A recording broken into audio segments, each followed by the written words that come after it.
Okay, so we have a Samsung refrigerator here. It's a RS265 model. The issue we were having is that we were down here, we were reading 36 degrees on the refrigerator itself, but when we came inside, we have a thermometer in there, we were reading about 57 degrees, so we were losing a lot of food. So we started doing a little research online and figured out that the evaporative system for the refrigerator side was the likely cause of the problem, and it's back in there behind where your crisper shelves usually are. So as you can see, I've already removed my shelves from in there, and if you're going to do this on your own, it doesn't require an awful lot of technical know-how, but someone who's reasonably good with hand tools could probably do it on their own. Most of the time the issue I was running into is that people were having theirs ice up, which would keep airflow from going past the coils and cause everything to freeze up. I don't think that was the issue with mine, but we'll get into that in a minute.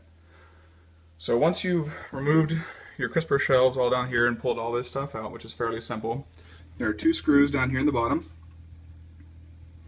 and then two screws midway up and these holes right in here. They're recessed in, so you'll have to get a Phillips screwdriver with a fairly long bit. Then there are two light covers that go here over your LEDs. I've already completed my repair, so those are off already. But up here in the corners, you can see above where my hand is, there's another set of screw holes on either side here. You should probably, for best practice, unplug your refrigerator before you do this sort of maintenance. That's going to do two things. First of all, reset the onboard computer, which may clear out any problems it's been having on its own. And second of all, will probably be the safest thing to do because there are electric components behind. Once you open your door, though, the fan behind here will shut itself down. It does take a little bit of force to get this out of here because there are seals and stuff that are back in here. And you have to be real careful when you pull it out. You don't want to yank real hard. So you can see, if you go up and over, down here, there are a pair of electrical terminals. You want to make sure that you pull both of those off. You can hear my refrigerator complaining at me because I haven't shut it off and I left the door open for quite a while. So once you've unplugged those two terminals, this whole assembly pulls out. And I'll show it to you here in just a moment. So this is the unit laid down face down. This section right here is the housing for your evaporator fan motor assembly, and the fan inside. You can see the blades down inside of there. In the back of the refrigerator, that's actually the evaporator. That's what actually does the exchange for the cooling inside of this side of the refrigerator. If you're having problems with water in the bottom of your fridge, this is probably the likely culprit. You can see I've got a little bit of frost down here. That's blocking a drain hole that lets moisture out from the refrigerator. So you may want to manually defrost that. If it's a continual problem, you may want to look into replacing the defrost circuit here, but I'm not going to get into that. So I'm going to go ahead and close my refrigerator door to shut that thing up. So what you're going to do is remove 4 screws in here. I've already got mine reassembled. So we'll pull that off.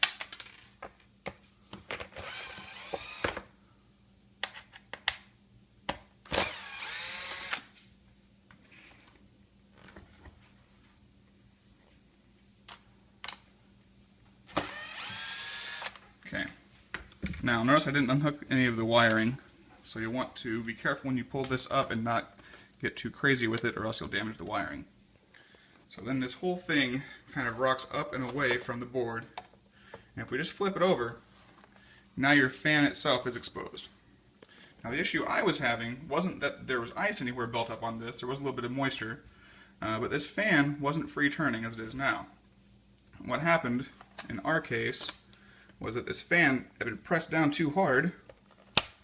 You can hear it snap there, and now it's not turning because it's sitting up against the housing. So what I did was just actually put a little bit of pressure on it, just pulled it up a little bit, and now you can see it spins just fine. So basically just put everything all back together, being nice and careful not to put too much tension on any wiring or anything.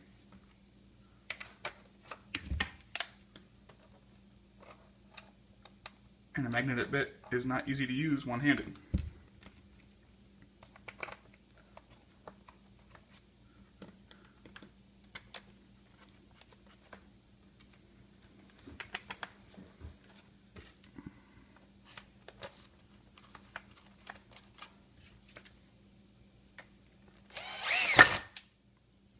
that sound you're hearing is just a clutch I've got set on my drill, keeps it from over torquing the screws. It's all plastic, so you don't want to put a lot of torque on it. You just really want to seat those screws down enough to hold everything together nice and firm. Okay, so now that that's all in, we'll open our refrigerator back up. And as you put this back in here, you'll notice that it's all lined with foam, so we don't want to put a lot of force into it. We just kind of want to line it up and get the bottom set in there first. That way we can reach over, and these two connections here are keyed, so they will only fit in one direction. Reseat both of those. You'll notice that the bottom one's probably for the fan since nothing happened when I plugged it in, but the top one's for the LEDs because they come on immediately. So then once you have it in there, get it all kind of lined back up and just give it a little bit of a shove in there. And now it's kind of holding itself back up. Obviously put all your screws back in and then put your light covers back on. And then it's probably a good idea to go ahead and close your refrigerator, plug it back in, and then set it to the power cool mode. You'll see this right here, it means power cool on the refrigerator side. By pressing and holding this for 3 seconds, it toggles that on and off. You have to do that with the door closed. There we go. You can see mine came back up to 39 degrees. I think what was happening was mine was not reading any airflow past the sensor, so the sensor thought it was nice and cool, when in fact it was not. So put it back into power cool mode. And then you can see after leaving mine for about 45 minutes, and of course it's been open for a few minutes now, but mine was reading in the upper 30s again, so it seems to be operating fine. Hope this helps.